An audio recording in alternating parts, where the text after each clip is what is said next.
Waktu itu saya sudah bicara tentang perilaku ekonomi syariah dan pertemuan ini saya akan cepat gitu ya, khususnya membahas tentang eh, eh, konsep yang lebih advance berkaitan dengan mikroekonomi. Ya. Mikroekonomi itu eh, bicaranya tentang perilaku, baik perilaku secara individual ataupun perilaku secara korporasi. Jadi pelaku ekonomi di pasar itu kan ada perilaku apa? Perilaku perorangan dan perilaku kelembagaan. Kelembagaan itu ada pada level perusahaan atau ada pada level negara. Nah, kalau pada level pada sektor atau aspek mikroekonomi itu kita bicara tentang perilaku perorangan dan perilaku perorangan di sini biasanya juga dikonotasikan pada tingkat household, tingkat rumah tangga, satu rumah tangga. Yang kedua adalah korporasi, perilakunya seperti apa. Nah, kalau nanti kita bicara tentang korporasi, maka mentoknya itu kita akan bicara perilaku pasar, teori pasar. Di dalamnya ada teori biaya dan teori produksi. Eh, apa Kita belajar bagaimana eh, satu perusahaan itu mengelola tingkat produksinya dengan mempertimbangkan biaya. Makanya ada teori biaya dan teori produksi. Lalu setelah itu kita bicara tentang pasar.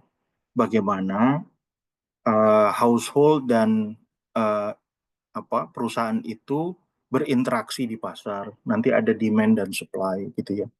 Nah, yang tugas saya adalah bagaimana menjelaskan aspek-aspek syariah itu kemudian membentuk model interaksi yang unik yang memang tidak sama dengan konven gitu ya. Nanti ada beberapa hal yang sangat mempengaruhi uh, demand dan supply. Ini kalau ada yang tanya visual background saya apa, ini visual background saya tentang ini ya. Tadi nyari-nyari visual background nggak ketemu tapi ada gambar ini saya ambil aja. Ini dari satu paper yang menunjukkan ini teman-teman kalau lagi rame sekarang apa itu sedang ramai Trump dan Cina apa US dan Cina. Ini kelihatan kalau di belakang saya hasil dari paper G dan Wang ya G dan Wang. Jadi Amerika ini jadi pusat perdagangan dunia, mencakup beberapa negara, tapi negaranya tuh lebih sedikit.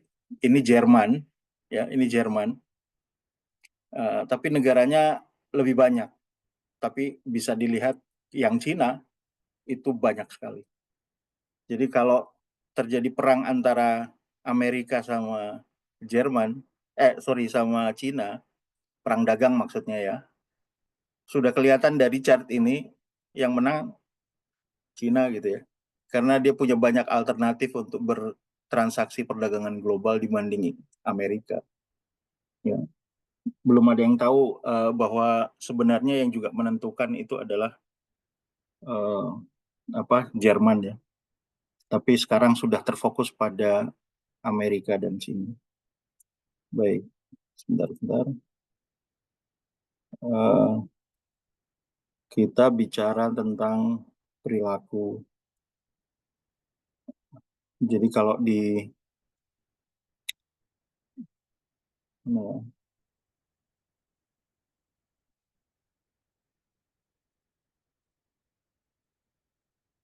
kalau kita bicara tentang teori, hampir semua pakar itu eh, menyepakati bahwa peran dari individu Islam, baik pada tingkat perorangan maupun perusahaan, itu penting. Ya. Jadi kan seperti yang saya jelaskan di awal, dua elemen dasar yang sangat mempengaruhi interaksi ekonomi Islam adalah akhlak dan syariat. Akhlak itu menentukan perilaku, syariat itu menentukan uh, rule of the game, ya, bagaimana ekonomi itu dilaksanakan. Harus ada dalam koridor syariat, gitu ya. Jadi dia bisa melingkupi siapa saja syariat itu. Tapi kalau perilaku, karena sifatnya itu adalah anjuran, maka akan ada pilihan-pilihan yang sebenarnya sukarela, tapi kalau semakin baik pilihan akhlak itu dipakai, maka semakin berkualitaslah ekonomi gitu. Ya. Semakin berkualitas ekonomi. Saya ambilkan dari sini. Jadi kalau Bapak Ibu sekalian lihat beberapa pemikiran dari beberapa pakar gitu ya, saya ambil ini dari bukunya Contemporary Islamic Economic Thought-nya Profesor Aslam Hanif ya, dari IUM Malaysia. Yang pertama Abdul Manan. Abdul Manan menempatkan bahwa sebagai asumsi dasar ekonomi syariah itu adalah keberadaan Islamic man, ya, Islamic man. Dia yang kemudian men-shaping bahwa uh, uh, perilaku ini penting dalam menentukan arah kemana ekonomi Islam itu dikembangkan. Jadi bukan cuma sekedar mengikuti syariat gitu. Karena pada batas tertentu pola pikir atau biasa kalau dalam pemikiran Islamic Economic Thought itu ya, yang biasa digunakan istilahnya itu worldview, cara pandang dunia, cara pandang seseorang, informasi yang masuk kemudian menjadi outcome-nya seperti apa itu ditentukan cara pandang. Bagaimana kita memandang sesuatu. Ini penting. Beberapa waktu lalu saya ada satu perdebatan atau diskusi gitu ya, berkaitan dengan aging population. Aging population mungkin Bapak Ibu tahu ya, bahwa di negara-negara Amerika, Eropa, di Asia itu Jepang dan Korea, itu muncul satu masalah baik sosial maupun masalah ekonomi, yaitu aging population, di mana angka kelahiran itu sangat rendah, sementara angka pernikahannya itu terus-terus menurun gitu ya. Sekarang ini angka kelahiran yang paling rendah di dunia ada di Korea, ya, ada di Korea 0, bahkan pertumbuhan populasinya minus gitu. Satu ibu itu angka kelahirannya itu 0,68% kalau tidak salah. Jadi 1% pun nggak sampai. 0,68 kelahiran, bukan satu kelahiran ya. Satu ibu satu kelahiran itu saja sudah beruntung. Padahal di dunia ini kalau mau menyeimbangkan antara yang lahir dan mati itu dibutuhkan sekitar 1,8 atau sampai 2 gitu ya. 2 kelahiran untuk satu orang ibu. Tapi itu tidak terjadi. Di Korea itu 0,68. Jadi terjadi penurunan populasi. Ya, penurunan populasi. Jepang juga mungkin Bapak Ibu sudah tahu ya. Jepang itu sampai membuat program yang namanya Akia House atau Akia House Bank, bank rumah, karena hampir 9-10 juta rumah menganggur karena ditinggalkan penghuninya tanpa punya keturunan gitu ya, atau kalaupun ada keturunan mereka itu semua lari ke perkotaan. Bapak Ibu kalau ini iseng-iseng gitu ya, nggak ada kerjaan, lihat di YouTube gitu bagaimana angka populasi atau masalah aging population yang ada di Jepang dan di Korea. Kita pikir mungkin mereka negara maju, dan ini yang kemudian membuat kita bertanya kembali, apa sebenarnya ukurannya negara maju? Kalau Bapak Ibu lihat di Korea dan Jepang itu sampai apartemen cuma nyampur antara toilet dan kasurnya itu saja sudah seperti harganya di Indonesia gitu ya, apartemen gitu, yang level studio yang sudah cukup baik gitu. Tapi di sana itu berjuang mereka. Bahkan kalau di Tokyo itu ada hotel internet. Jadi sebenarnya warung warnet yang yang buka 24 jam tapi kemudian disewa untuk tidur. Jadi bayangkan Bapak Ibu. Nah, itu karena apa? Masalahnya karena mereka merasa bahwa keturunan itu beban. Sehingga uh, menolak untuk menikah. Kalaupun menikah, mereka child free. Nah, sudut pandang dalam Islam itu tentu saja membuat kita mudah-mudahan nggak sampai ke sana ya.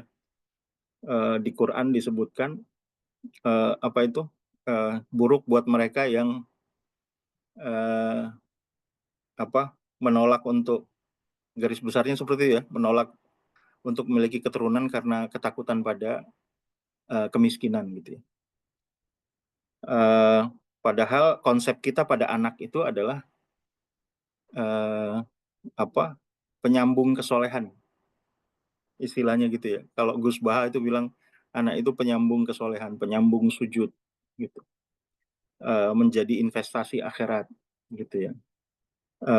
Sehingga keberadaan anak itu uh, uh, pasti dinanti-nantikan oleh semua orang. Konsep ini yang kemudian mulai menghinggap konsep yang sebaliknya itu menghinggapi di banyak negara maju dan akhirnya mereka kesulitan. Pada saat yang sama mereka nggak suka dengan imigran, tapi workforce mereka uh, tenaga kerja di mereka itu sudah sangat sedikit. Jadi bagaimana membangun manufaktur seperti Amerika gitu ya, bagaimana membangun manufaktur sementara tenaga kerjanya sedikit. Di Meksiko bikin satu barang yang setara dengan $2, di Amerika barang yang sama diproduksi dengan gaji dari satu pekerja sebanyak $40. Makanya apa yang dilakukan Trump ini ya bikin sengsara sendiri gitu. Bagaimana mungkin dengan tarif dia berharap manufaktur itu terbangun di Amerika, di dalam Amerika, tapi efeknya adalah produksi yang lebih mahal. Ya. Tenaga kerjanya para imigran itu kemudian diusirin gitu.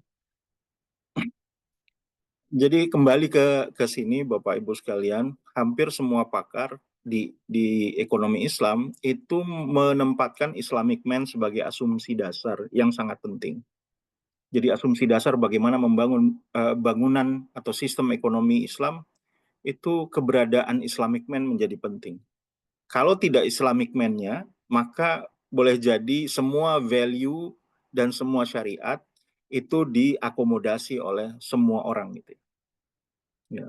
Value yang ada di Islam itu kemudian uh, uh, bercampur dengan hukum syariat itu kemudian diaplikasikan oleh banyak orang. Ya, kalau juga misalkan mau menghindari, oh kan tidak perlu harus masuk Islam untuk bisa membangun ekonomi syariah. Iya, bisa saja, tapi pada satu waktu Anda harus berkompromi dengan mengadopsi value, mengadopsi akhlak. Ya, uh, uh, apa yang terjadi saat ini Bapak Ibu sekalian itu sudah menggambarkan bagaimana pentingnya sudut cara pandang ya. Bagaimana sangat menentukan world view ya. Jadi uh, populasi itu penting. Dulu populasi dianggap beban Bapak Ibu ya. Uh, Hukum siapa itu uh, saya kok jadi lupa, hukum yang mengatakan bahwa sumber daya itu berkembang menurut deret ukur, sementara manusia, populasi itu berkembang sesuai deret hitung. Jadi kalau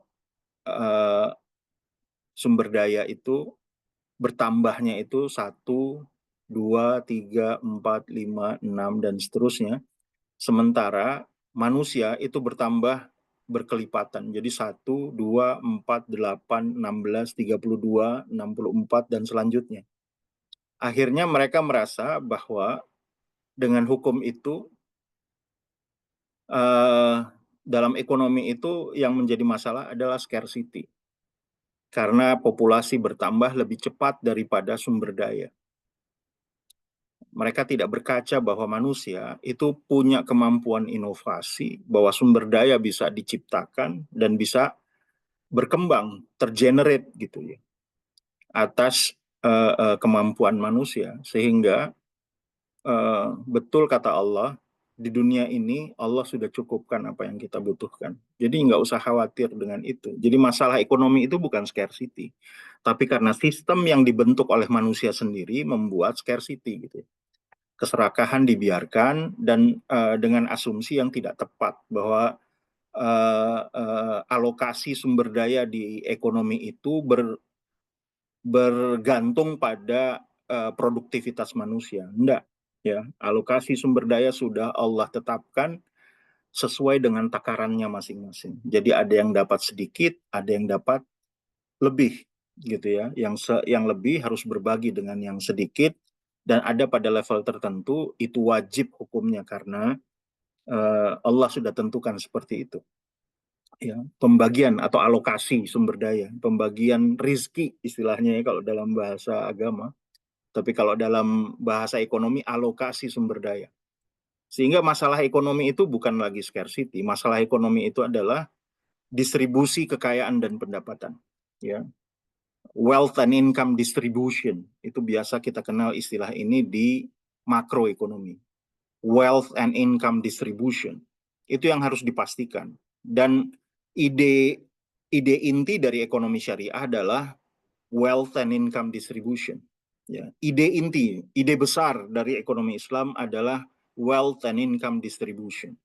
Ya. Baik di mikro maupun di makro, Bapak Ibu, ya, di mikroekonomi maupun di makroekonomi, pesan besar dari ekonomi syariah adalah wealth and income distribution. Alokasi sumber daya harus lancar. Distribusi kekayaan dan pendapatan harus lancar, biar semua manusia terpenuhi kebutuhan dasarnya. Biar semua manusia tidak punya excuse untuk tidak mengabdi kepada Allah Subhanahu wa taala karena kesulitan ekonomi. Tidak boleh atas alasan itu gitu. Sehingga interaksinya diciptakan sedemikian, dibentuk sedemikian rupa oleh Allah. Ada zakat, tidak boleh ada riba, tidak boleh ada maisir. Itu menjadi menjadi penting gitu ya dari keberadaan Islamic Man dan syariat. Di Muhammad Najatullah Siddiqi juga ada Islamic Man, di Syed Hawab Haidar Nagwi juga ada, ya, terutama ini yang merepresentasikan dari free will dan responsibility. Ya. Dia menyebutnya aksioma. Ya. Sebenarnya juga sama dengan apa tadi, assumption. Kemudian juga Monzer Kaf, ya. Ini satu dari sedikit orang yang masih prominent Islamic scholar yang masih hidup ya Bapak Ibu, Monzer Kaf. Kalau Najatullah Siddiqi yang tadi itu sudah wafat, ya. Semoga Allah terima ininya ya, ilmu dan keberkahan untuk beliau. Kemudian Mahmud Talegani itu juga sama, ya, Islamic Man itu menjadi penting. Jadi kalau lihat dari banyak ini ya Pak, ya, Muhammad Bakir Al-Sadr juga sama, Islamic Man, ya. Nah, ini yang membedakan Bapak Ibu. Tapi saya rasa saya sudah ini ya, saya sudah sampaikan. Nah, yang saya mau bahas adalah ini ya. Jadi begini, sebelum kemari ya Bapak Ibu, saya keluar dulu biar saya satu-satu, karena ini bagi saya sangat penting. Biar saya gambarkan sendiri gitu ya. Karena ini berkaitan dengan cara pandang. Nanti akan berkaitan lagi dengan perilaku produksi yang ada di para produsen gitu ya.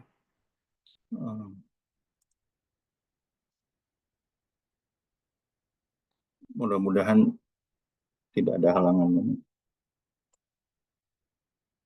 Ya, jadi Bapak Ibu, saya coba gambarkan sendiri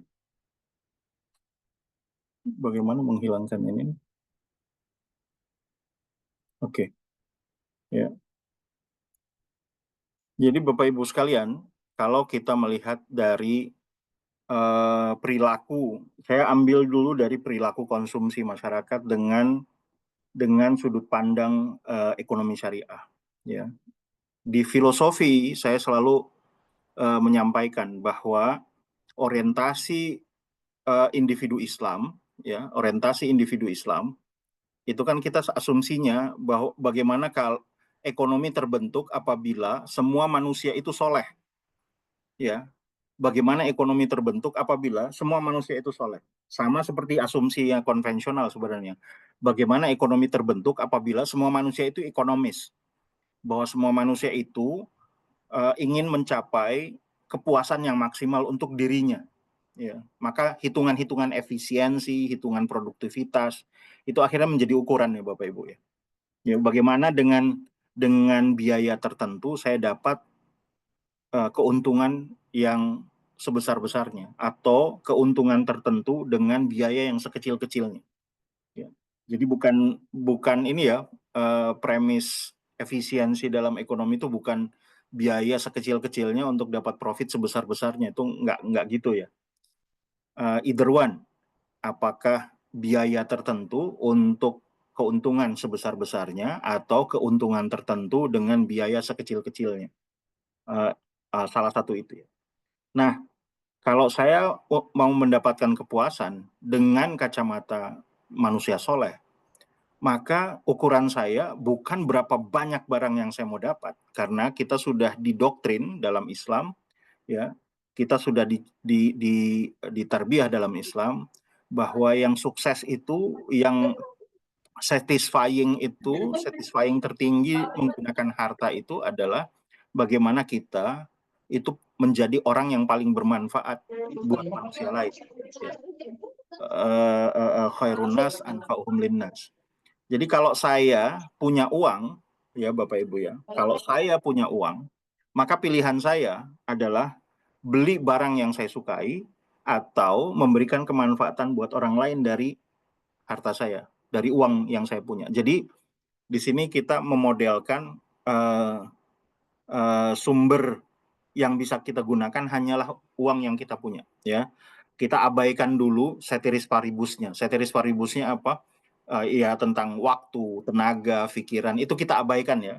Tiap manusia sekarang hanya bagaimana memanfaatkan kekayaannya atau uangnya. Jadi kalau Bapak Ibu karyawan, setiap bulan saya dapat gaji, maka gaji itu punya dua pilihan. Beli barang ya atau untuk membantu orang. Ya, untuk membantu orang.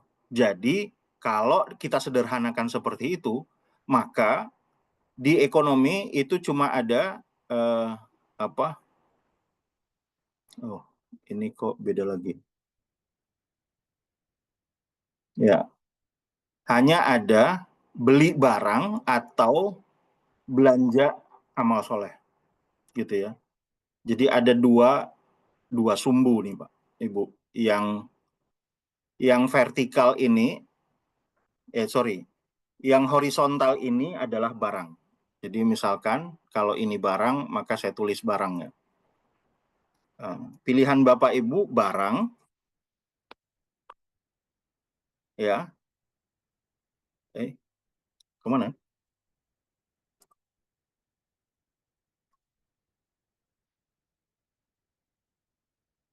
Halo, Ustaz, terdengar ya, Bapak Ibu? terdengar Bentar. Ustaz. Terdengar. Oh, Terdengar ya, Ustaz. Hadir. Afan. Tadi sempat freeze. Ya, saya kalau punya uang, maka saya punya dua pilihan ya, Bapak Ibu. Beli barang atau belanja amal soleh. Ya, belanja amal soleh. Jadi kalau saya punya 10 juta, ya, kalau saya punya 10 juta, saya beli barang semuanya, ya. Misalkan kalau beli barang semuanya, ya Allah, ya. Kalau beli barang semuanya, saya ada di titik ini. Ya, anggap saja gini ya. Kalau saya beli apa? Kalau saya belanja amal soleh semuanya, maka saya ada di titik ini.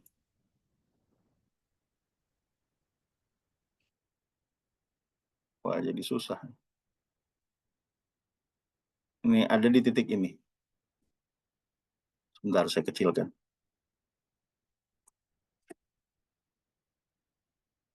Ya, di titik ini. Jadi kalau Anda kenal matematika gitu ya, semoga ini ya tidak menyulitkan untuk memahami ya. Jadi kan kalau di matematika itu kan ada ada X, ada garis X yang horizontal, ada garis Y. Di mana? Kalau di garis Y ini, maka lokasi titiknya adalah apa?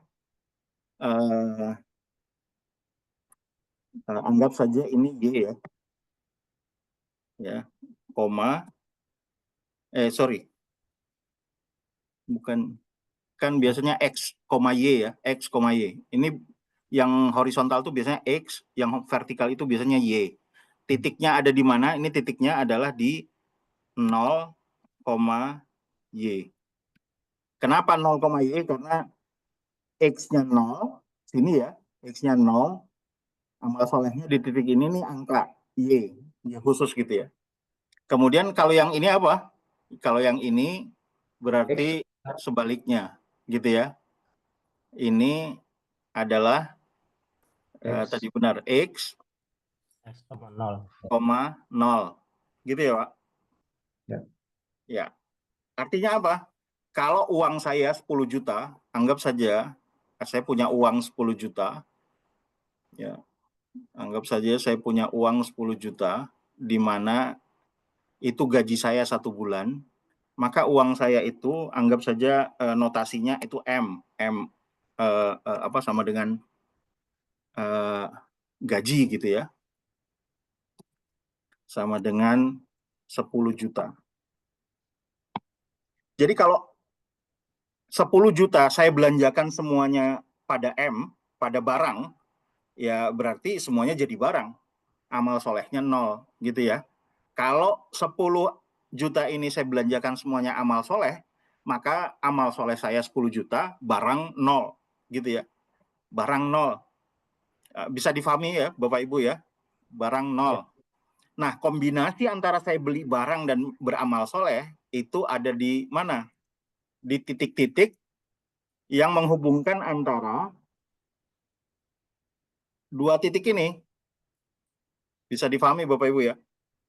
Jadi kombinasi saya beli barang atau beramal soleh itu ada di titik ini nih semua. Masing-masing Bapak Ibu pasti apa? Pasti punya seleranya masing-masing. Yang sangat mempengaruhi apa?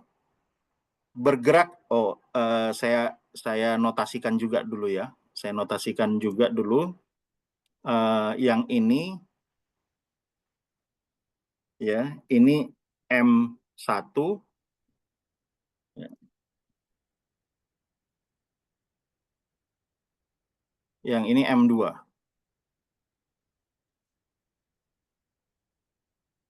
Ya. Jadi Bapak Ibu, pilihan Bapak Ibu ya antara M1 sampai M2 ini, gitu ya. Apa pengaruhnya Bapak Ibu tentang akhlak, tentang keimanan? Ya, orientasi Bapak Ibu itu pasti pada maksimalisasi amal soleh. Karena tadi ya khairun nas anfa'um linnas. Bagaimana yang saya miliki ini baik harta, atau di luar ini sebenarnya tenaga saya, waktu saya itu sepenuhnya untuk berguna kemanfaatan buat manusia lain gitu. Jadi semakin soleh kita, ya, semakin baik kita, maka tingkat kepuasan Bapak Ibu itu akan bergerak dari M2 ke M1. Bisa difahami ya Bapak Ibu ya?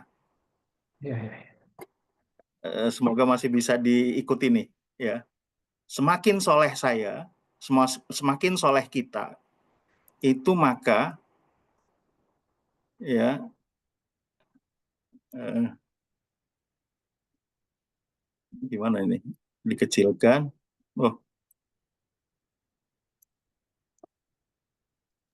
Sudutnya Ustaz.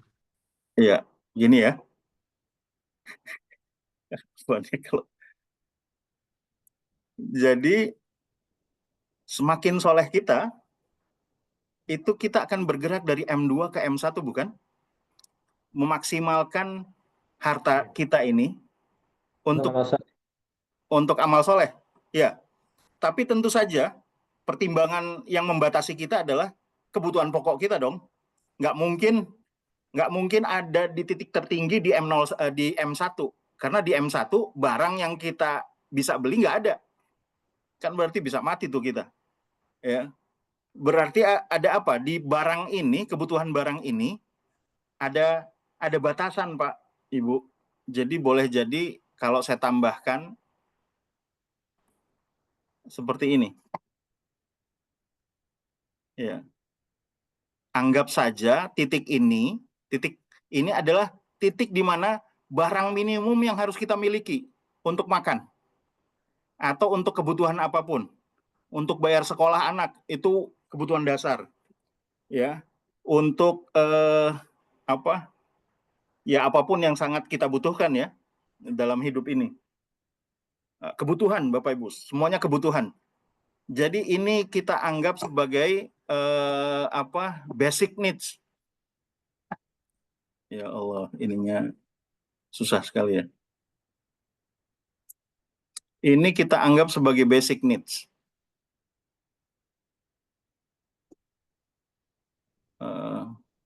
Ini titik basic needs. Kebutuhan pokok. Ya. Ini titik ini ya, titik yang garis vertikal kedua ini Bapak Ibu, ini adalah titik di mana kebutuhan pokok. Ya, garis kebutuhan pokok. Maka titik maksimal yang saya akan eksekusi Bapak Ibu, titik tertinggi saya adalah di titik, minta maaf, adalah di titik ini. Sebentar, saya copy lagi. Ya Allah.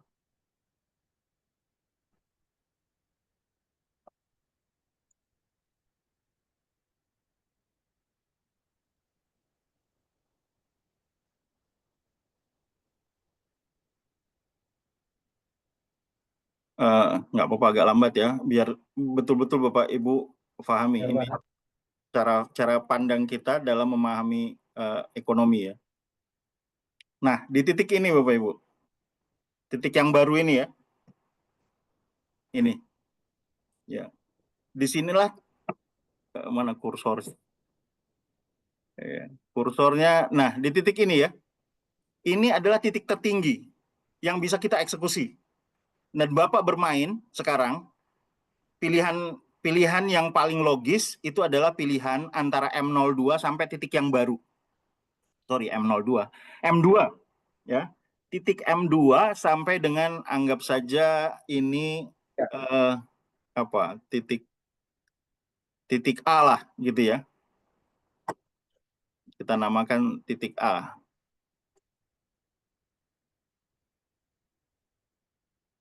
Itu ini titik A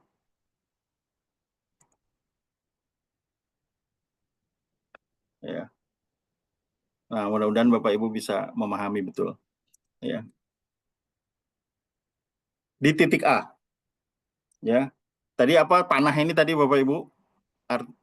Maknanya panah itu menyebutkan bahwa semakin beriman kita, maka keputusan kita untuk konsumsi yang memuaskan kita adalah dari titik M2 ke titik A. Bergeraknya ke titik A. A itu yang paling maksimal.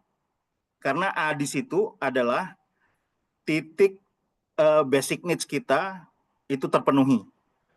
Kalau naik lagi maka basic needs kita tidak terpenuhi, gitu ya. Sehingga anggap saja pada titik A dengan 10 juta itu kita bisa dapat apa? Ya, kita bisa dapat amal soleh sebesar ini, Bapak Ibu. Ya, sebesar ini. Di sini, ya. Jadi dari sini inilah amal soleh kita.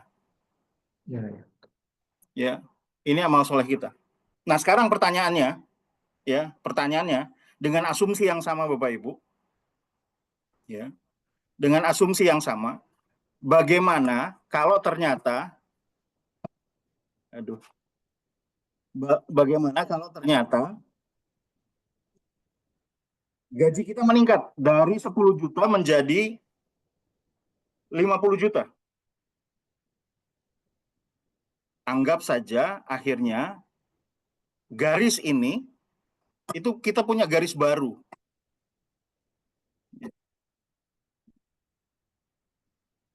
Kita punya garis baru. Saya kesulitan dengan kursornya, jadi saya pakai tangan ini. Kita punya garis baru di sini. Ini saya delete dulu ya. Apa yang terjadi Bapak Ibu? Kalau ternyata gaji kita meningkat pada garis ini. Kita bisa beli barang lebih banyak, kita bisa beramal soleh lebih banyak. Tapi akhirnya apa yang Bapak Ibu putuskan? Di titik mana Bapak Ibu kemudian eksekusi apabila kita mau dapatkan kepuasan Islami kita tertinggi? Di mana? Di titik tentu Titik saja. Ya, Pak. Ya, titik persilangan antara garis baru sama garis vertikal yang awal, Ustaz, di atasnya A. Iya, betul, Pak. Jadi kalau saya mau apa? Mau maksimalkan kepuasan Islami saya, maka yang saya lakukan adalah meningkatkan jadi terbalik ini. Bukan menggeser kebutuhan pokoknya, bikin garis lagi. Apabila asumsi misalkan kebutuhan pokok saya tidak berubah ya Pak, bisa saja misalkan kalau ternyata Bapak Ibu itu ketika gaji baru meningkat, Gaya hidup berubah. gaya hidup berubah. Ya. Gaya Itu hidup manusiawi, berubah. Ustaz. Hah? Manusiawi. Manusiawi ya. Oke.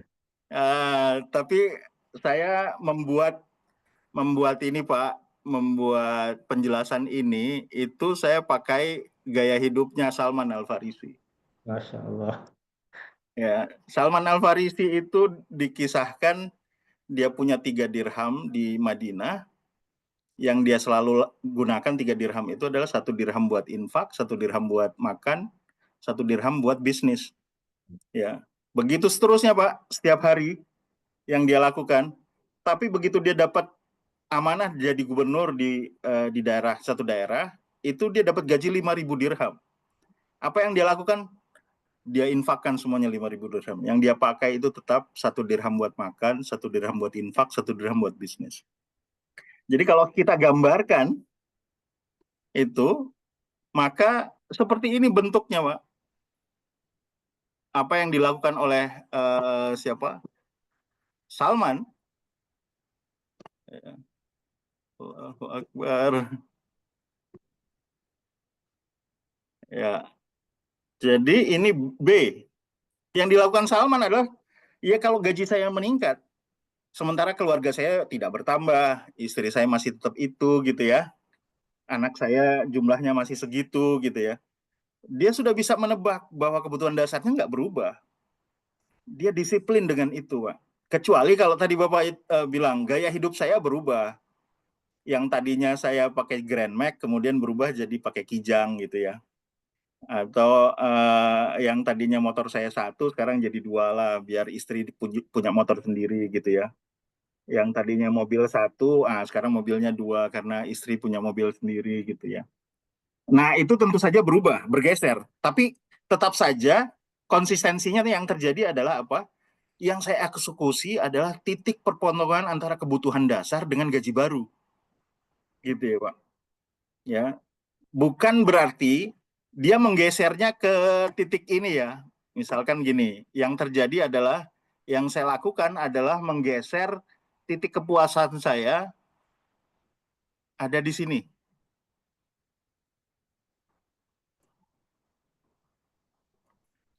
Allahu Akbar.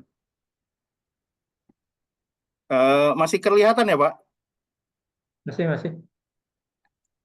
Saya berubah nih. Nggak ada masalah kok Ustaz, dari tadi lancar-lancar saja. Cuma di monitor saya sudah beralih ke presentasi yang lain. Oh. Waduh, ya sorry. Jadi di sini ya, bukan berarti bukan berarti kalau kalau gaji saya meningkat ya pada garis ini sebenarnya disebut budget line ya Pak. Budget line yang atas ini, yang kuning, yang miring ini, yang atas. Kalau gaji saya bertambah menjadi budget line yang baru di atas ini, maka bukan berarti titik eksekusi saya bergeser dari A ke C. Kalau di C kan saya bisa beli barang banyak ya Pak, dengan Iya. tingkat amal soleh yang tetap sama. Ya, benar ya? Ya, betul. Ya. Mudah-mudahan Bapak Ibu yang tidak bersuara bisa juga tetap mengikuti ya.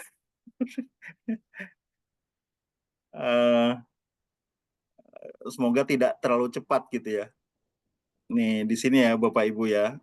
Nah kalau ada di situ maka eksekusi barang saya kan lebih banyak ya Bapak Ibu di sini. Bertambah. Nih di titik bawah ini ya. Ini eksekusi barang saya ada di sini. Tapi kalau saya masuk di B, maka eksekusi barang saya tetap sama, tapi amal soleh saya maksimal. Amal soleh saya bertambah pada nilai yang lebih banyak gitu di sini. Semoga bisa difahami ya Bapak Ibu ya. Jadi ini sebenarnya bisa kita kuantitatifkan ya Bapak Ibu, bahwa harapannya tentu saja sekali lagi ini kalau permodelan itu kan selalu dengan asumsi yang ideal ya Bapak Ibu ya. Ini ideal, tapi tentu saja sekali lagi kita bukannya Salman gitu ya. Kita bukan nabi bahkan ya. Sehingga ini sekedar bisa menjadi acuan kita Bapak Ibu. Harusnya yang pertama konsekuensinya adalah selalu berhitung-hitung dengan kebutuhan. Ya, selalu berhitung-hitung dengan kebutuhan bahwa uh, meskipun realitanya kita itu butuh sesuatu yang bisa terus memotivasi kita gitu ya. Saya baru akhir-akhir ini kemudian bisa berkompromi dengan pemikiran saya gitu ya Pak. Sebelumnya pemikiran saya itu ya hitam putih ya seperti ini Pak. Tapi akhirnya saya harus berkompromi. Ya manusia itu butuh melipir sebentar sehingga akhirnya dia harus belanja juga hobinya gitu ya. Belanja kesukaannya gitu ya Bapak Ibu. Sehingga sedikit melipir dari kebutuhan pokok gitu. Jadi kebutuhan untuk sekedar menyemangati gitu ya. Kalau saya sudah kerja 5 hari penuh 9 to 5 gitu ya, bahkan 9 to 9 itu akhirnya butuh healing, butuh melipir sebentar lah ya. Akhirnya hobi yang ditekuni, hobi apa? Entah Bapak Ibu hobinya memancing, hobi touring gitu ya, hobi mendaki, akhirnya harus beli barang yang seperti itu untuk memenuhi hobi itu gitu. Jadi tidak masalah, tapi setidaknya Bapak Ibu bisa tetap memahami konsepsi ini gitu ya, bahwa tujuan hidup kita adalah maximizing amal soleh, ya, maximizing amal soleh. Fokuskan pada kebutuhan daripada keinginan gitu ya. Kalau keinginan itu sama sekali ini Pak, Bapak Ibu, himpunannya semesta, ya, dia nggak ada batasnya. Makanya Tuhan bilang, juga Nabi pesankan ya, kalau Anda dapat satu lembah yang Anda inginkan dan kemudian disediakan satu lembah lagi, pasti Anda akan ambil, begitu seterusnya sampai mati yang membatasi Anda. Jadi memang kalau keinginan itu nggak ada habisnya, Bapak Ibu sekalian. Dan dari sini banyak pelajaran, Bapak Ibu. Di Islam itu bukan barang yang memuaskan. Yang memuaskan adalah membuat orang terpenuhi kebutuhannya atau terpecahkan masalahnya, terbantu kesulitannya. Ya. Sehingga dimensi kepuasan itu bukan cuma barang seperti yang didefinisikan oleh konven. Di konven itu barang, Pak. Greatest happiness out of greatest numbers. Kebahagiaan tertinggi itu berdasarkan jumlah barang terbesar yang bisa kita dapatkan. Padahal di Islam kita didoktrin, ditarbiyah bahwa kepuasan terbesar itu adalah ketika membantu sebanyak-banyak orang yang kita mampu. Ya. Dan akhirnya nanti itulah yang kemudian menentukan Anda kaya atau tidak. Kekayaan itu dari banyaknya harta yang bermanfaat buat manusia lain yang tadinya Anda miliki, gitu ya. Semakin banyak harta yang memberikan manfaat buat orang lain, maka sekaya itulah Anda. Jadi kekayaan itu bukan berapa banyak harta yang bisa kita nikmati, tapi yang kemudian juga bisa memberikan kepuasan buat orang lain. Dari sini juga dimensi ekonomi jadi kelihatan berbeda. Yang dirangkum itu bukan cuma dunia, bukan cuma barang yang merepresentasikan dunia, tapi juga amal soleh yang merepresentasikan akhirat. Jadi ada dua dimensi ekonomi yang selalu harus terpenuhi, Bapak Ibu. Ya. Amal soleh itu merepresentasikan. Jadi kalau kita lihat dari perilaku konsumsi ini, Bapak Ibu, bagaimana dengan perilaku produksi? Ya. Ketika kita jadi direktur perusahaan, kalau ikut teorinya konven ya Bapak Ibu, kepuasan dalam korporasi adalah dia sampai pada titik profit yang maksimal. Ya. Titik profit yang maksimal itu kalau dalam mikroekonomi itu adalah marginal cost sama dengan marginal revenue. Ya, saya nggak tampilkan kurvanya di sini ya, nanti lebih jelimet lagi. Meskipun ada filenya saya, ada slide-nya, tapi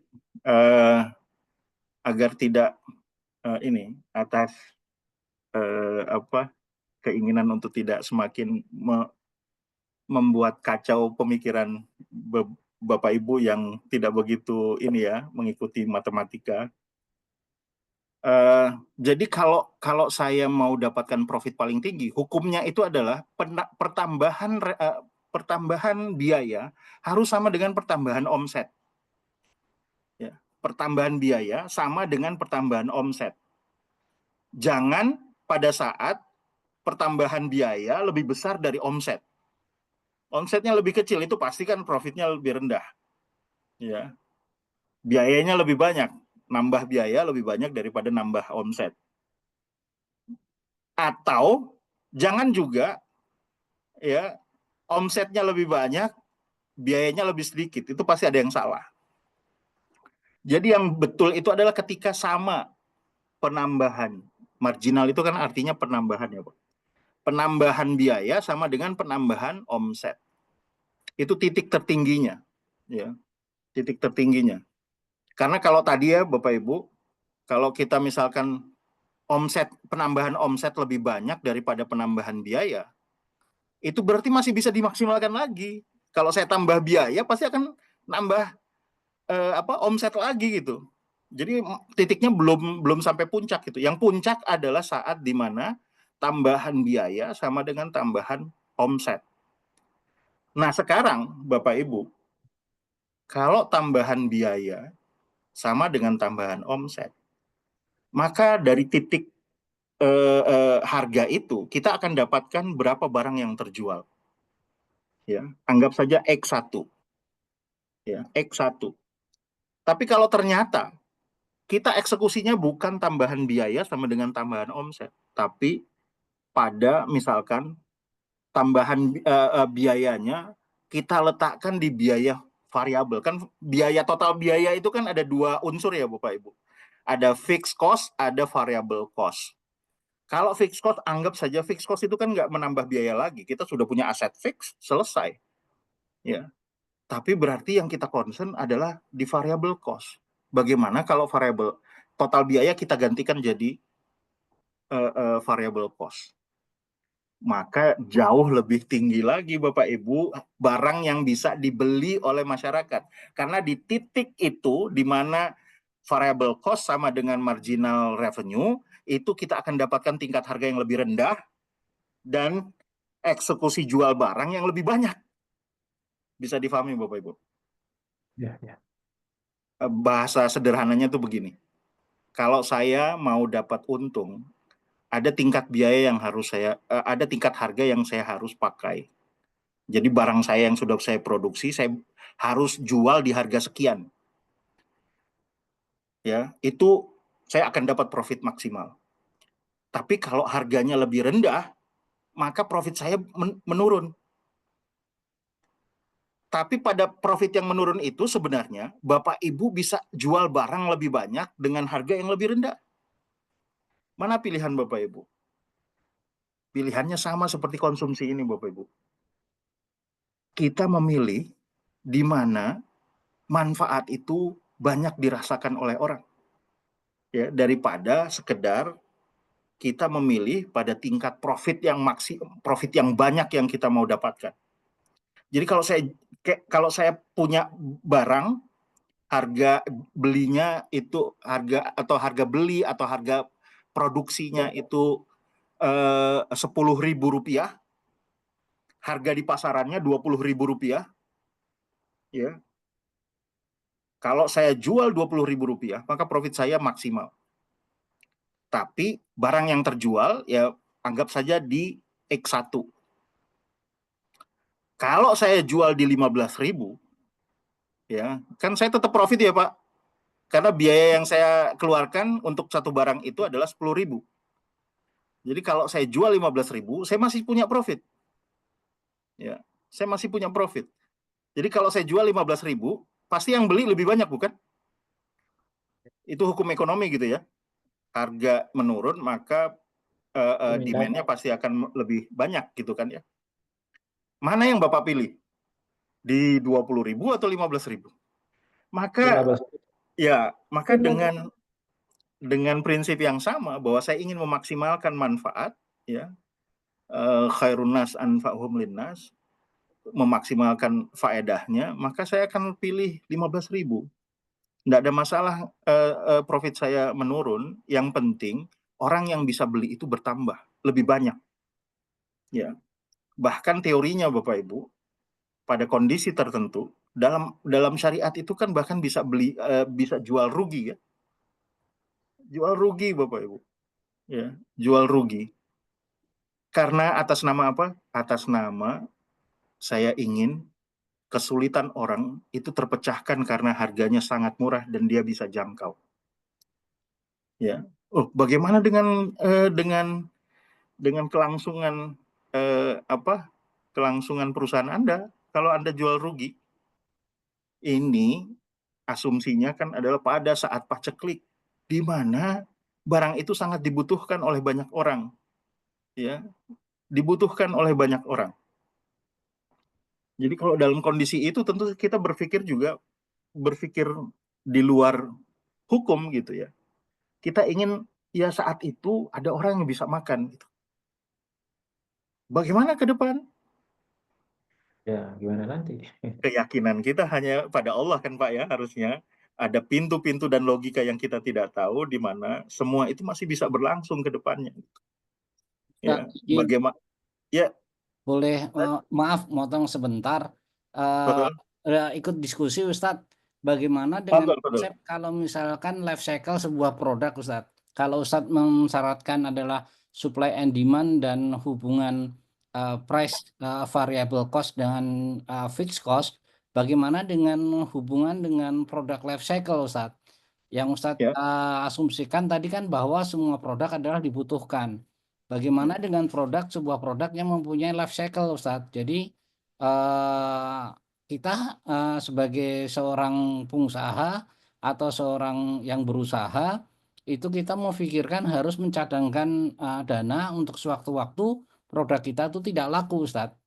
Ya. Mohon petunjuk, Ustadz. Maaf, Sip, sip. lagi hot-hotnya ini, Ustadz. Nah, Ini lagi masalah tarif ya Pak ya. Jadi harus ini ya, liquidity manajemennya harus tepat ya. Baik, betul, Ustadz. Mohon ya, tanggapan, Ustadz. Syukron. ya, ya. Betul Pak Maulana. Jadi kalau saya seringkali ketika mengajar pasti dihadapkan dengan teori dan realita gitu ya. Jadi saya disclaimer dulu nih Pak Maulana, kembali lagi disclaimer bahwa yang saya ajarkan ini betul-betul teori. Ya, teori bagaimana menjadi pedoman kita dalam menyikapi realita. Di realita itu kan akhirnya nggak sesederhana teori. Teori itu memang memodelkan menjadi sangat sederhana. Pertimbangan-pertimbangannya itu sudah diasumsikan. Sehingga kalau realitanya yang seperti Pak Maulana sampaikan, tentu saja akan ada juga kompromi-kompromi yang dan itu sangat wajar, ya, sangat wajar sekali. Tidak kemudian kalau kita tidak mengikuti apa yang ada pada teori, itu kemudian kita dianggap ingkar gitu ya. Nggak begitu cara pikirnya.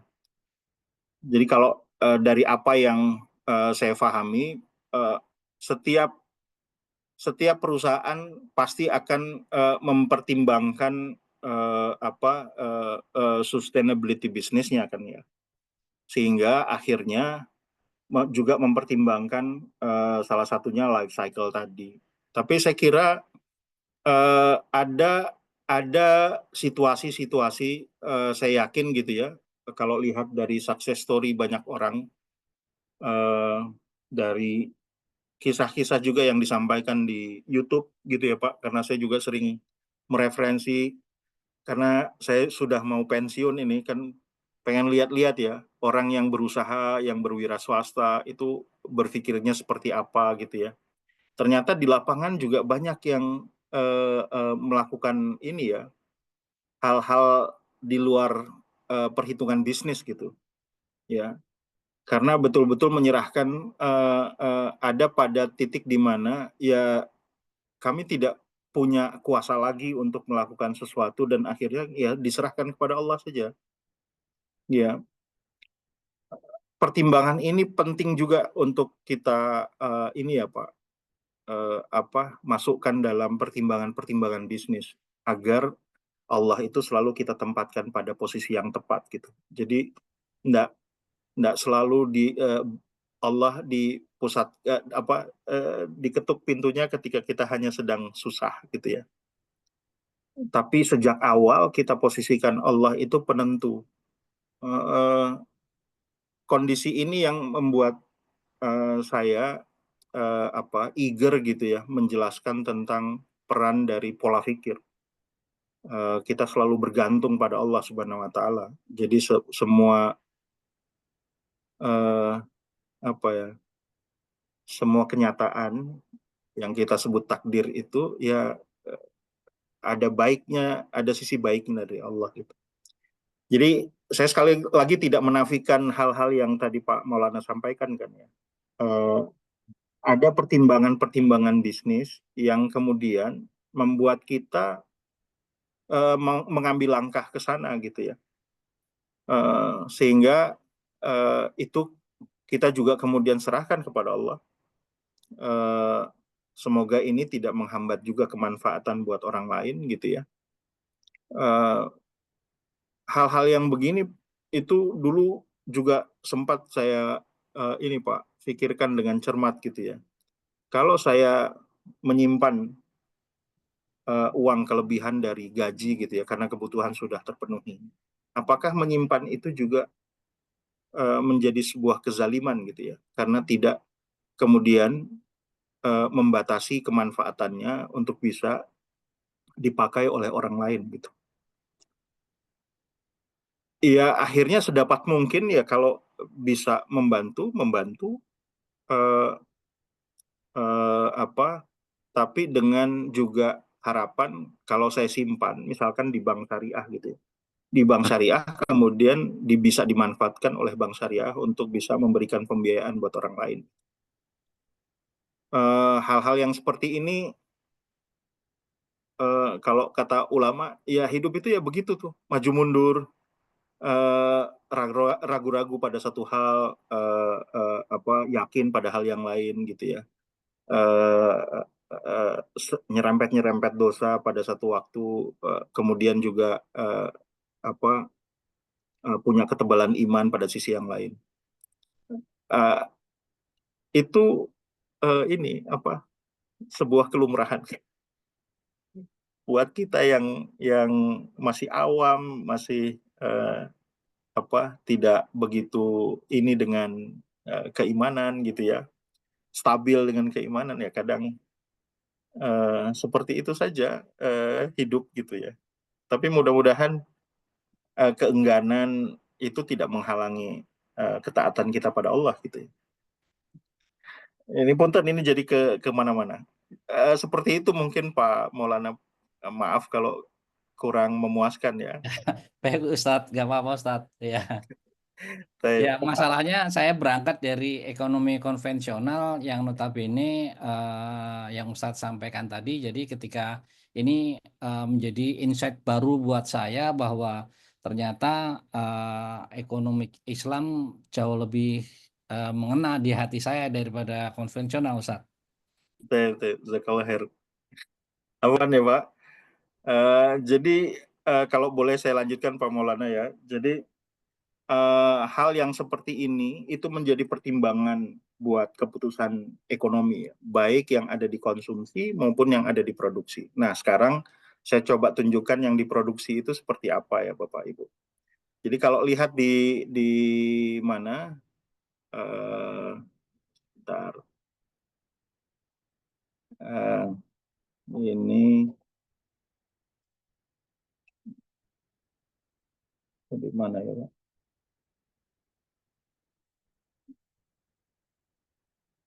Nah, ya. Ini punten kalau Bapak Ibu yang latar belakangnya bukan ekonomi atau matematika, kelihatannya jadi agak jelimet. Tapi saya ingin menunjukkan betul, ya. Bisa kelihatan ya Bapak Ibu ya? Bisa Ustaz, udah kelihatan. Afwan ya, sekali lagi saya tidak bermaksud untuk membuat teman Bapak Ibu menjadi lebih pusing gitu ya. Jadi gini Bapak Ibu, tadi saya katakan dalam teori konven tentang produksi yang ada di sebuah perusahaan, kita akan dapat profit maksimal itu ketika kurva marginal cost sama dengan marginal revenue. Jadi ini ya, MC ini yang meningkat sendirian ini MC, marginal cost, sama dengan marginal revenue. Ini marginal revenue itu yang di garis biru bawah. Dia bertemu di titik ini, nanti direfleksikan ke average revenue. Average revenue itu sebenarnya kurva demand. Ya, kurva demand. Nah, kalau dia direfleksikan, maka saya dapat harga P1, price 1 nih. Price 1 dan titik barang yang saya bisa jual ada di titik ini nih. Ya, titik vertikal putus-putus yang paling kiri ini. Ya. Anggap saja Q1 lah di sini ya. Ya, bagaimana kalau saya punya pilihan lebih banyak, di mana harganya lebih sedikit, lebih rendah, di P2, P3, atau P4. Misalkan P2 itu ketika MC sama dengan AR. Ya. Ya. Jadi penambahan cost ya itu lebih banyak dari penambahan revenue, tapi tetap masih bisa apa? Masih bisa lebih tinggi daripada apa cost yang kita keluarkan. Ya. Masih ada profit. Masih ada profit, betul. Masih ada profit. Bahkan sampai di bawah apabila misalkan average cost sama dengan average revenue. P4. Barang yang kita bisa jual tuh lebih banyak, Bapak Ibu. Ini yang titik apa yang garis putus-putus merah paling kanan. Kita bisa jual lebih banyak, harganya lebih rendah. Nah, sekarang pilihan kita. Ya. Ini Bapak Ibu, kalau kita baca apa di bukunya Yusuf Qaradawi, Peran Nilai dan Moral dalam Islam. Yusuf Qaradawi itu sampai berpesan buat para produsen, buat para pengusaha, bahwa motivasi pertama dalam Anda berusaha itu adalah sebenarnya untuk kebutuhan, bukan? Produksi barang untuk memenuhi kebutuhan dasar kita. Ya, teorinya kan seperti itu ya Bapak Ibu. Ketika ekonomi berkembang sangat kompleks, akhirnya yang kita produksi juga termasuk barang-barang yang kita tidak butuhkan, tapi bisa kita jual gitu, dan kemudian memberikan untung, dan dari untung itu kita bisa beli barang kebutuhan kita. Artinya tetap motivasi akhir itu adalah memenuhi kebutuhan, baik kebutuhan kita yang melakukan produksi maupun kebutuhan orang yang memang memerlukan barang itu. Gitu. Kedua, motivasi yang sangat ditekankan oleh Yusuf Qaradawi adalah menjaga kemandirian umat. Ya. Coba bayangin Bapak Ibu, ini kemandirian umat ini saya pikirkan betul-betul dalam-dalam gitu ya. Dan ternyata itu kalau kita lihat kondisi umat saat ini, ya akhirnya memang masalah kita akhirnya ada pada marwah, pada izzah, pada harga diri gitu. Ya. Karena masing-masing kita itu ternyata juga belum bisa sampai pada apa yang diharapkan oleh Yusuf Qaradawi, bahwa kita berekonomi ini juga untuk kemandirian yang akhirnya menjaga marwah, di mana kita jangankan seperti ini ya Bapak Ibu, bahkan pengemis, ada orang di negeri kita ini pengemis itu dijadikan profesi, ya nggak ada marwah-marwahnya gitu. Ya. Padahal Nabi sudah mengingatkan, barang siapa yang meminta-minta dan dia kemudian mendapatkan apa yang dia butuhkan, tapi setelah kebutuhannya terpenuhi dia masih meminta-minta, pada hakikatnya dia sedang mengumpulkan bara api neraka.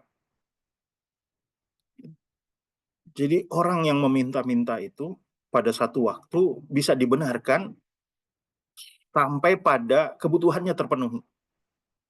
Ya, tapi kalau terus-terusan dan bahkan menjadikan itu sebagai profesi dan nyaman gitu ya, dan dia tidak lagi kemudian berusaha untuk kerja, ya, berpeluh-peluh untuk kerja, bersusah-susah untuk kerja, untuk memenuhi kebutuhan dasarnya, itu sesuatu yang buruk sekali. Ya, bahkan orang yang bekerja itu sampai oleh Nabi disetarakan dengan berjihad. Ya, salah satu amal soleh yang paling mulia adalah mencari nafkah dan kemudian menyuapi anak istrinya dengan harta yang halal, gitu ya. Semulia itu Bapak Ibu. Jadi pintu-pintu kemuliaan di kita ini sebenarnya bertebaran gitu ya. Masa baru saja kemarin saya agak ini ya melamun tentang begitu bahagianya ya kisah yang Rasulullah pernah kabarkan, seorang pelacur yang memberikan minum anjing yang kehausan di padang pasir dan dia kemudian menjadi ahli surga. Tapi Nabi nggak bercerita lebih panjang apakah pelacur itu setelah memberikan minum masih bekerja sebagai pelacur atau berhenti. Coba pernah nggak Bapak Ibu di sini boleh koreksi cerita saya? Apakah pernah dengar cerita kelanjutannya? Apakah beliau berhenti melacur atau setelah memberikan minum itu wafat? Seperti penyamun yang berniat hijrah ya, kemudian dia menuju pada tempat yang lebih baik dan kemudian Allah cabut nyawanya dan beliau dikatakan sebagai ahli surga juga. Tapi untuk cerita yang pelacur itu enggak, Pak. Saya nggak pernah dengar kelanjutannya itu ya. Afan ya Pak, kalau Bapak Ibu yang pernah dengar kisahnya, apa pernah ada dengar kisah lanjutannya itu ya? Apakah beliau berhenti melacur atau masih melacurkan diri?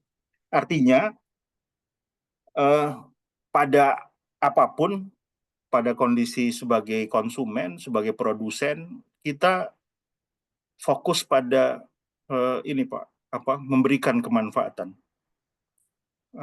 Nah, pada sampai level negara, tadi sudah pada perilaku individu, perilaku perusahaan, dan perilaku negara. Kalau kita bisa sampai pada perilaku negara, mereka-mereka pejabat yang tahu bahwa sesungguhnya mereka-mereka yang diamanahkan untuk sampai pada pelayan negara, itu adalah kemuliaan yang amat sangat gitu ya, kemuliaan tertinggi, di mana pejabat-pejabat, pemimpin-pemimpin itu bisa menjadi dirindui oleh surga, atau sebaliknya dihina-dina nanti di akhirat ya kalau dia berkhianat ya.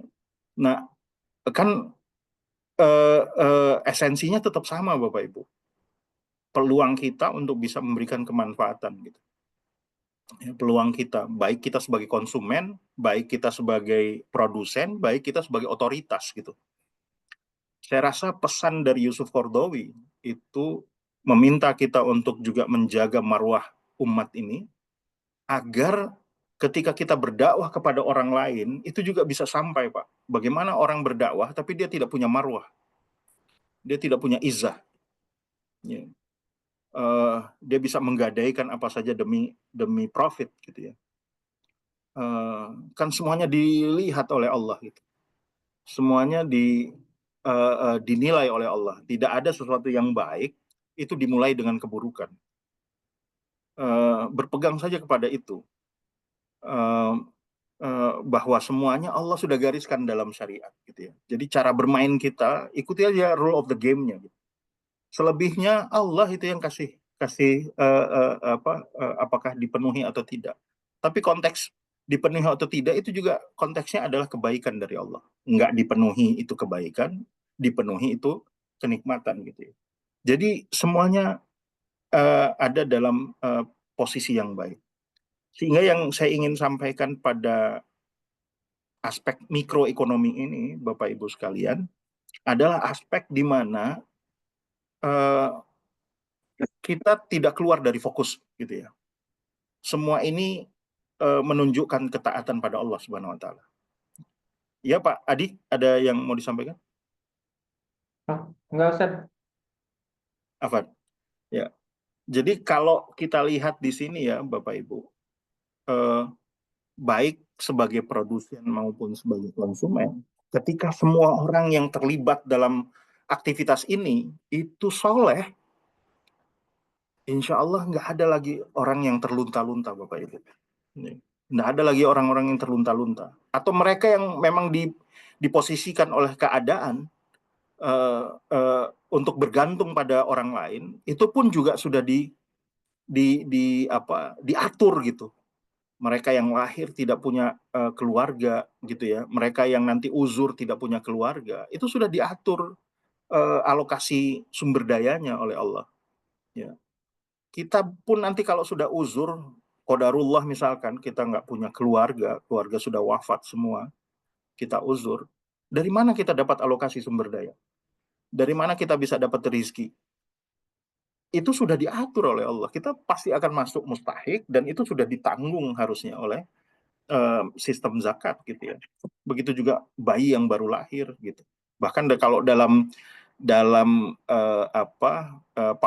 keuangan publik yang sudah advance, negara itu bahkan Bapak Ibu, pelayanannya itu maksimal gitu, bukan cuma sekedar menanggung dari dana zakat, tapi dana-dana yang lain itu juga bermain untuk kesejahteraan masyarakat gitu ya. Ini saya ambil contoh ya Bapak Ibu, misalkan kayak BUMN ya. kalau di zaman para kekhalifahan setelah Rasulullah itu kan juga ada keuangan publik ya Bapak Ibu. Ada istilah yang disebut dengan mustaglah. Mustaglah itu adalah keuntungan dari investasi yang dilakukan oleh pemerintah. Mustaglah. Keuntungan investasi pemerintah itu kan seperti keuntungan BUMN ya Bapak Ibu ya. Nah, bagaimana menyikapi berperilaku sebagai BUMN? Bapak Ibu, secara teori keuangan publik ya atau ekonomi pembangunan, ekonomi itu dipenuhi dulu kesejahteraannya oleh mekanisme swasta, mekanisme pasar. Tapi kalau ternyata pasarnya itu gagal, ada disebut market failure, ya, kegagalan pasar, di mana sektor pasar, sektor swasta tidak bisa menyediakan barang yang dibutuhkan oleh masyarakat. Maka pemerintahlah yang melakukan itu. Ya, maka pemerintahlah yang melakukan itu. Tentu saja dengan amanah yang diberikan oleh rakyat, di amanah yang diberikan oleh umat, maka dia memaksimalkan wewenang yang dia miliki dan sumber daya yang dia miliki. Jadi keberadaan sektor usaha yang dimiliki oleh pemerintah pada dasarnya adalah untuk menggantikan kegagalan sektor swasta. Caranya dengan apa? Produksi barang yang lebih murah, yang bisa diakses oleh masyarakat. Jadi keuntungan kemanfaatan lembaga usaha yang dimiliki oleh pemerintah pada dasarnya bukan sekedar menyetorkan dividen besar kepada Kementerian Keuangan, tapi ketika sudah bisa melayani masyarakat dengan biaya murah, itu sudah sebuah kemanfaatan yang harusnya dihitung itu Bapak Ibu. Ya. Jadi kalau sampai kita berpikir bahwa karena dia lembaga komersial, maka harusnya juga memberikan keuntungan maksimal gitu untuk penerimaan negara. Bagi saya ini kurang masuk dalam teorinya gitu ya. Buat saya tidak masuk dalam teorinya. Jadi teori dia mengatakan bahwa negara itu pelayan ketika sektor pasar tidak berfungsi.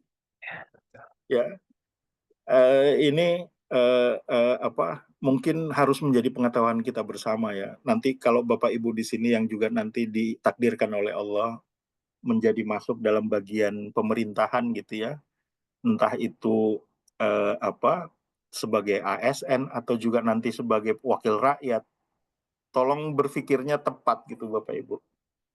Jadi tidak keluar dari konteks logika ekonomi gitu. Ambil contoh lagi misalkan ya Bapak Ibu. Setelah kita bicara tentang produksi ini Pak, kita masuk ke pasar. Ya, kita bicara tentang pasar. Kita bicara tentang demand dan supply. Di konsep kita itu yang paling difokuskan itu Pak di ekonomi modern itu selalu bicara tentang supply. Bicara tentang supply untuk di pasar ya Pak. Tapi tidak bicara tentang demand. Ya, tidak bicara tentang demand. Sehingga akhirnya banyak sekali cara berpikirnya itu yang penting kita bisa usahakan agar sektor usaha itu berkembang. Semua orang bisa punya usaha gitu ya. Tapi harusnya yang dipastikan dulu adalah mereka-mereka yang tidak punya alokasi sumber daya, dipastikan demand-nya gitu. Itu kenapa pertama kali yang kemudian ditetapkan sebagai syariat dalam muamalah, bukan yang ditetapkan pertama kali ya, yang ditetapkan sebagai instrumen utama dalam memastikan demand adalah zakat. Gitu. Zakat itu instrumen paling penting secara syariat ya. Karena dia ditempatkan sejajar dengan sholat. Artinya dalam kacamata ekonomi, memastikan demand sebagai bahan bakar ekonomi, sebagai bahan bakar jantungnya ekonomi, itu adalah demand. Gitu. Oleh sebab itu semua orang harus terlibat dalam demand. Tidak semua orang bisa terlibat dalam proses produksi, tapi semua orang harus punya demand. Karena memang kebutuhan pokoknya harus terpenuhi. Gitu. Kebutuhan pokoknya harus terpenuhi. Dan kalau dia punya demand, maka jantung ekonomi itu bekerja. Pasar itu bekerja. Nah, kondisi saat ini Bapak Ibu misalkan ya, salah satu rekomendasi saya secara sederhana ketika kita masuk ke tahun yang sangat berat ini ya, Bapak Ibu, kami di Bank Indonesia itu sedang betul-betul pusing 7 keliling ya. Bagaimana kita menyikapi ketidakjelasan ke depan ini. Uncertainty-nya semakin hari semakin tinggi. Perang dagang itu membuat yang naik turun gitu, yang tarik ulur, yang tadinya ditarifkan lebih dari 100% kita sudah melongo gitu, tapi nggak lama dinaikkan lagi di atas 200% gitu. Dan kita kayak semut ada di antara dua gajah yang sedang bertempur gitu ya, sedang berkelahi. Kita nggak tahu harus bagaimana ini, tapi kita pasti akan terimbas gitu ya. Karena tarifnya ini, Bapak Ibu, dua kemungkinan yang bisa terjadi. Pertama, kemungkinannya adalah negara-negara di luar Amerika akan lebih solid gitu ya. Itu kemungkinan pertama, karena Amerika sepertinya memusuhi the rest of the world gitu ya. Dan kemudian Amerika jadi terisolasi. Tapi akan ada negara-negara yang beradaptasi dengan fenomena ini. Masuk pada teori rational adaptation gitu ya. Beradaptasi karena apa? Karena bergantung pada satu negara tertentu itu masalah. Ya, itu masalah. Jadi semua negara akhirnya cenderung melakukan peningkatan ketahanan ekonomi domestiknya.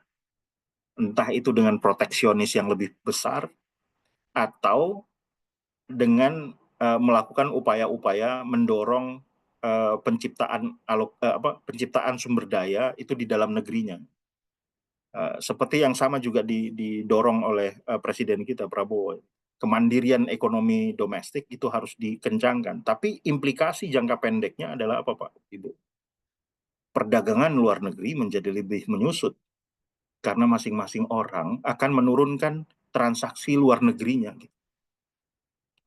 Wah, ini betul-betul buah si malakama, Bapak Ibu.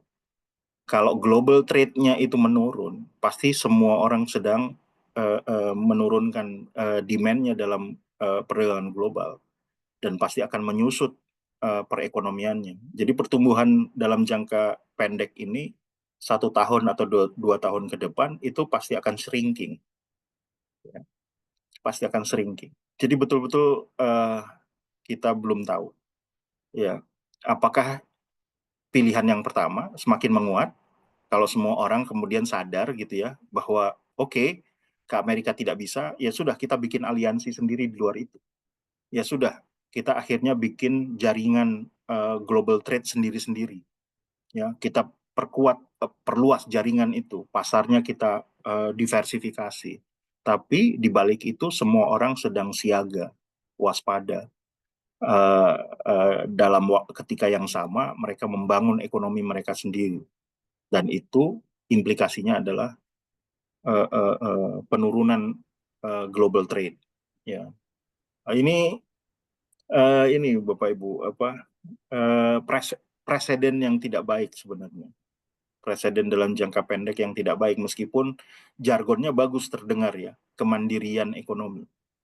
Ya, kemandirian ekonomi. Orang semua akhirnya berkaca, oh jejak Cina harusnya kita ikuti nih.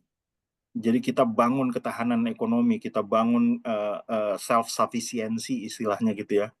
Kecukupan diri sendiri, mencukupi negara kita sendiri. Tapi konteksnya akan membuat trade menjadi mengecil, ya, menurun. Padahal kalau ditanya bagaimana Islam memandang ini, di Islam semakin banyak keterlibatan orang atau keterlibatan pihak, itu semakin bagus ekonomi, gitu ya. Ini konteksnya bukan dalam konteks dalam negeri ya Bapak Ibu, ini konteksnya dalam kita berinteraksi dalam luar negeri. Karena toh akhirnya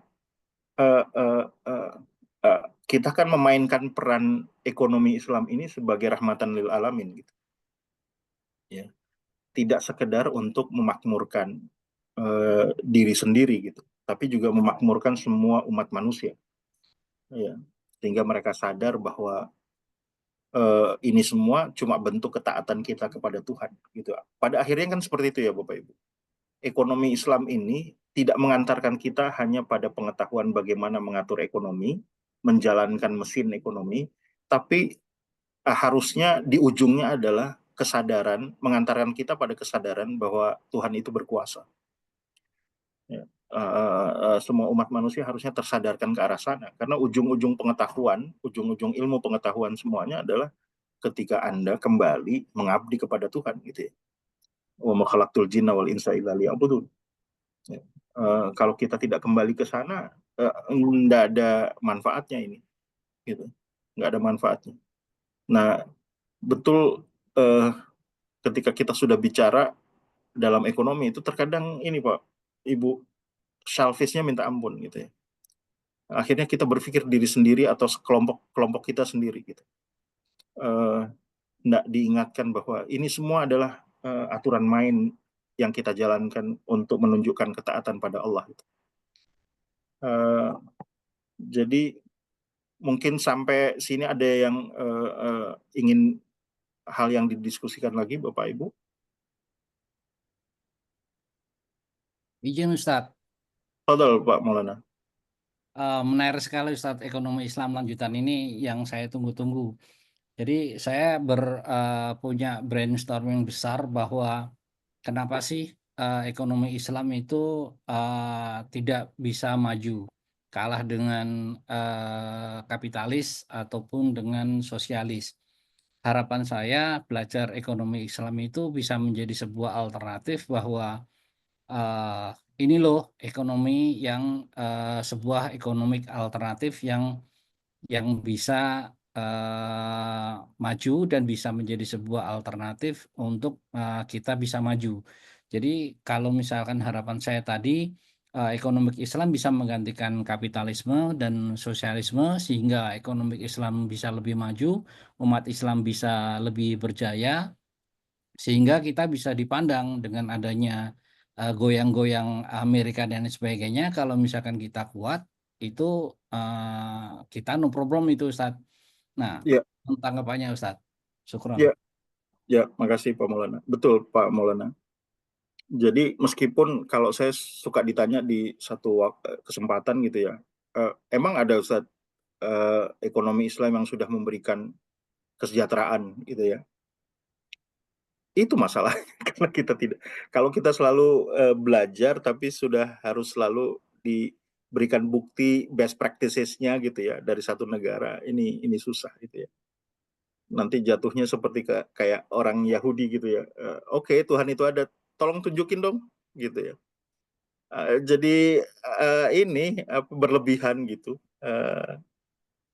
Nah, tapi dengan apa yang kemudian kita lihat saat ini, Bapak Ibu, terima kasih ini ingatannya Pak Maulana ya. Jadi dengan apa yang kita lihat di apa yang terjadi di ekonomi Barat gitu ya, anggap saja Amerika dan Eropa itu ekonomi Barat.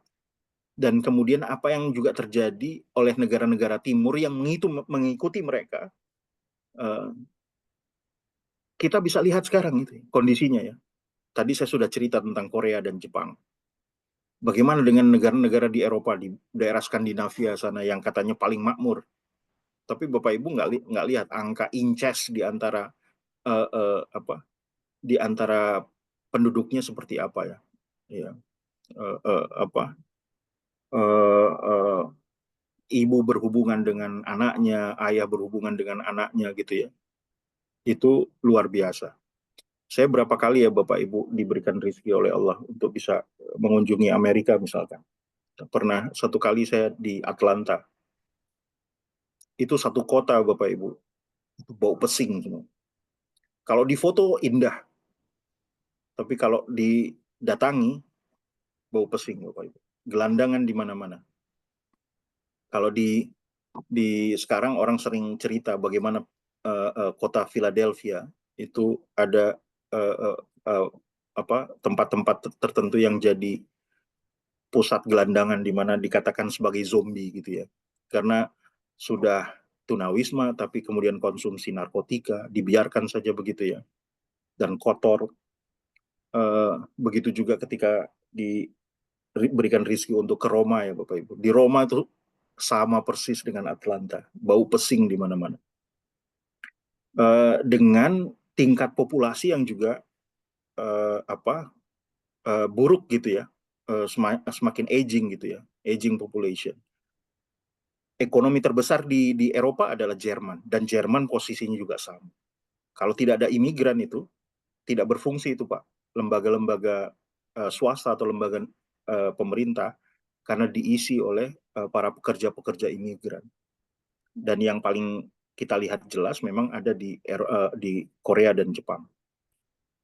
Mereka semakin shrinking, bahkan diperkirakan itu 2060 posisi populasi Jepang itu sangat minoritas. Kalau tidak berubah ya Bapak Ibu. Ya, kalau tidak berubah angka kelahiran mereka. Ya. Nah, sementara kita di Islam itu dibekali dengan pengetahuan, bukan cuma dibekali syariat bagaimana menjalankan ekonomi, tapi juga dibekali dengan akhlak, bagaimana menempatkan anak itu sebagai apa gitu ya, bagaimana menempatkan posisi pernikahan itu sebagai apa. Bapak Ibu bisa lihat juga dengan apa yang dilakukan oleh Cina. Di Cina, pesan-pesan moral itu kemudian menjadi kampanye-kampanye di platform-platform media sosial, Bapak Ibu. Bagaimana memperlakukan orang tua, bagaimana memperlakukan pekerja yang ada di jalanan. Itu kan ada kampanye-kampanyenya, Bapak Ibu. Jadi jangan sampai mengatakan itu tangkapan realita, padahal di balik itu sebenarnya itu rekayasa untuk kampanye berbudi luhur, gitu, berperilaku baik. Di kita itu tidak perlu kampanye seperti itu karena kita sudah punya nilainya secara genuine dari agama, dan itu ditanamkan dalam pendidikan, diajarkan sejak dari awal. Jadi dia sudah embodied. Ekonomi syariah itu sudah embodied antara syariat, antara sistem dan perilaku. Ya, syariat dan perilaku.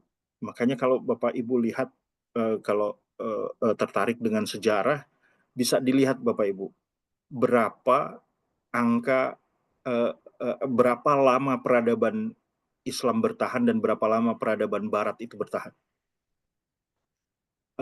Yang paling viral sekarang ini ya, YouTube-nya Ray Dalio itu ya, Bapak Ibu bisa lihat ya di YouTube itu ya, bagaimana silih bergantinya empire, dinasti kekaisaran, keberkuasaan dari satu negara ke negara lain. Di Barat itu yang bisa ditangkap oleh Ray Dalio itu sejak misalkan masa 1600 sampai 1700 dikuasai oleh Belanda. Ya kita tahu lah, karena kita jajahan Belanda ya. VOC itu pernah menjadi perusahaan terbesar di dunia yang kemudian berperilaku bahkan sampai seperti negara gitu, pada negara-negara koloninya gitu. Setelah itu Great Britain, ya, Inggris, yang kemudian dari 1800 sampai 1900, dan dia kemudian beralih ke Amerika 1900 sampai 2000. Dan saat ini Amerika itu sedang slow down, sudah sunset, dan saat ini Cina yang sunrise. Ya, dia meningkat. Tapi kalau ditanya berapa rata-rata berkuasa mereka, Ray Dalio punya teori 100 tahun. Hanya 100 tahun. Tapi bagaimana dengan sejarah peradaban Islam? Beratus-ratus tahun, Bapak Ibu. Seiring dengan pemahaman mereka tentang syariat, seiring dengan kebagusan akhlak, ketika keduanya hilang, hancurlah kita gitu. Yang sampai berakhir di 1924 ya, kalau tidak salah ya, dinasti Utsmaniyah itu runtuh ya, karena korupsi, negara yang berhutang banyak dan lain sebagainya. Nah, itu menentukan, itu kemudian juga menjadi parameter kita bahwa kita memiliki satu nilai, satu sistem ya, sistem dan nilai yang memang sangat menentukan berapa lama kita bisa sejahtera secara Islami gitu ya, sejahtera. Ya. Bapak Ibu bisa baca bukunya Yusuf Qaradawi, judulnya Distorsi Sejarah. Ya, distorsi sejarah. Itu cukup baik ya, karena di pesan beliau adalah buku-buku yang menggambarkan sejarah Islam yang ditulis oleh Barat lebih banyak bercerita tentang penumpahan darah di banyak kesultanan. Tapi penumpahan darah itu kan cuma satu sisi politik, sementara sisi ekonominya berjalan dengan begitu baiknya gitu. Syariat itu dilakukan gitu, dipatuhi, ya, sehingga dia menjadi tren belajar dari negeri-negeri di luar Islam. Mungkin sampai situ, Bu Khairina, silahkan. Izin Prof, saya matikan kameranya. Kayak perangkat saya terlalu panas nih Prof. Baik, baik. Bismillahirrahmanirrahim. Subhanallah Prof, di beberapa pertemuan saya melihat, saya mungkin pribadi merasa tertampar-tampar gitu. Karena dari awal kita mungkin di sini juga mayoritas praktisi di keuangan Islam, ada yang filantropi, ada yang berbau syariah lah semuanya gitu. Tapi kita ngerasa belum banyak hal yang harus kita lakukan nantinya agar yang tadi bahwa ekonomi Islam itu rahmatan lil alamin, bagaimana ekonomi Islam itu memunculkan kemandirian umat, itu masih jauh gitu. Masih jauh yang terjadi hari ini. Satu hal yang paling mendasar mungkin yang saya pikir perlu kita pikirkan bersama tentang bagaimana ekonomi. Kalau dari filosofi tadi yang Prof sampaikan di awal, bagaimana ekonomi Islam itu terbentuk kalau semuanya itu manusianya soleh.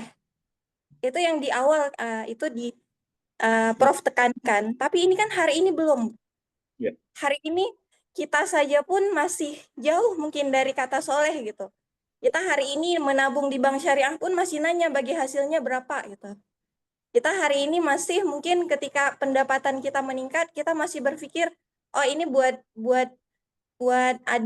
jalan-jalan dulu gitu. Ada saving yang kita itu untuk konsumtif tadi, bukan untuk memberi kemanfaatan lebih banyak untuk umat gitu. Pertanyaannya sebenarnya, sudah adakah Prof hari ini yang memikirkan roadmap bagaimana ekonomi Islam yang ideal tadi, dalam tanda kutip yang Prof sampaikan tadi, bagaimana ekonomi Islam itu luar biasa akhirnya membangkitkan ekonomi. Saya basic pendidikan saya bukan ekonomi Prof, saya teknik elektro. Tapi praktisi saya bekerja di bidang keuangan Islam. Jadi saya merasa ketika belajar di sini, Prof membekali saya, oh ini gitu. Ini yang disebut ekonomi Islam itu jadi rahmatan lil alamin. Tapi hari ini saya ngerasa, saya sebenarnya berada di mana nih hari ini? Apa yang sudah kita lakukan agar ekonomi Islam ini benar-benar berada di jalan yang benar gitu. Ya, itu sudah adakah yang memikirkan roadmap itu, bagaimana suatu hari kemandirian umat itu ada, bagaimana suatu hari atau berapa tahun lagi roadmap itu, peta jalan itu ada agar Islam itu bisa bangkit seperti tadi yang mungkin yang sejarah itu bisa kita balikkan kembali. Mungkin itu saja Prof. Terima kasih Prof. Jazakallah Bu, makasih. Ya kalau secara global apakah ada forum yang bisa menyatukan ini ya, rencana besar ini, insya Allah ada ya dalam beberapa forum dan beberapa lembaga gitu ya. Misalkan yang ada di bawah Islamic Development Bank gitu ya, atau ada beberapa yang ada di lembaga-lembaga semisal itu gitu ya. Begitu juga dengan yang ada di dalam negeri. Arah ke sana itu sudah terlihat ya Bu Herina ya. Misalkan kalau di Indonesia kita semakin hari meskipun ada semacam kekhawatiran gitu ya, atau juga zone-zone yang memang negatif gitu ya. Tapi semuanya berlangsung buat saya sudah 20 tahun di Bank Indonesia misalkan, dari bawah gitu ya sampai setingkat ini gitu, merasa semuanya dibukakan gitu, Bu Herina. Tinggal kita memandangnya dengan lebih bijak gitu ya, bahwa setiap orang itu kan selalu pengen merasa kalau ada sesuatu yang benar maka dia harus segera terwujud. Tapi sebenarnya ini sedang bertahap gitu ya. Dari misalkan BI yang awalnya itu tidak begitu, cuma bicara syariah, itu cuma di perbankan, tapi akhirnya di moneter juga bicara, di sistem pembayaran bicara, di makroprudensial bicara, dan ada divisinya yang membicarakan itu, ada anggarannya yang tersedia ke sana. Yang tadinya kita tidak punya undang-undang, pelan-pelan kita punya undang-undang. Yang tadinya kita tidak punya lembaga yang punya fungsi untuk membangun arsitektur, akhirnya kita punya KNEKS, dan akhirnya ada belasan kementerian yang kemudian punya program dan kemudian menyisihkan anggaran. Pelan-pelan itu, Bu, dan itu harusnya tidak diremehkan gitu ya. Itu semua berjalan dari, kalau kita yang dulu tahun 90-an bicara ekonomi syariah itu cuma di koridor-koridor kampus, nggak bisa masuk menjadi mata kuliah di kelas-kelas, tapi akhirnya sekarang ada mata kuliahnya, ada jurusannya, ada prodinya gitu ya. Dan sekarang mulai ada lulusan-lulusannya. Dia sudah menjadi formal, yang tadinya informal menjadi formal.